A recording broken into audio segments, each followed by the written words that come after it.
কারণ আপনারা জানেন একটা আনপ্রেসিডেন্টেড একটা ল অ্যান্ড অর্ডার সিচুয়েশন তৈরি হয়েছে দেশে। এটা স্বাভাবিক। 15-17 বছর যে আপনার একটা স্বৈরাচারী শাসন ছিল, যে একটা অন্ধকার একটা যুগ ছিল, মানুষের মধ্যে অনেক ক্ষোভ, অনেক যন্ত্রণা, অনেক ক্রোধ জমেছিল, সেটা আউটবার্স হয়েছে। কিন্তু তারপরও এই আউটবার্সটা কোনোভাবেই মাত্রা অতিরিক্ত পর্যায়ে যে চলে গেছে, এটা কোনোভাবেই সমর্থনীয় না। আমরা অনেক পুলিশ সদস্য, অনেক সাধারণ মানুষ, অনেক সংখ্যালঘু মানুষের আর্তনাদ শুনেছি এবং অনেক স্টোরি আছে, আমি নিজে দেখেছি, আপনার শুনেছি, দেখেছি আর কি।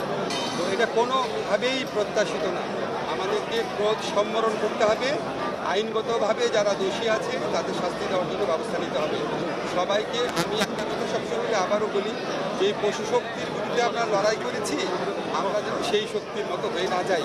তাহলে আমাদের ছাত্র জনতা যে অভাবনীয় একটা সুযোগ আমাদের জন্য নিয়ে এসেছে, যে মহান একটা আমরা দ্বিতীয় মুক্তিযুদ্ধ সম্পন্ন করেছে, সেটার অর্জন এবং সেটার মাহাত্ম্য ম্লান হয়ে যাবে। এটা আমাদের সবাইকে মনে রাখবে।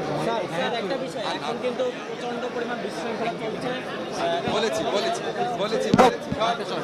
সব বলেছি, অন্যান্য আছে কথা।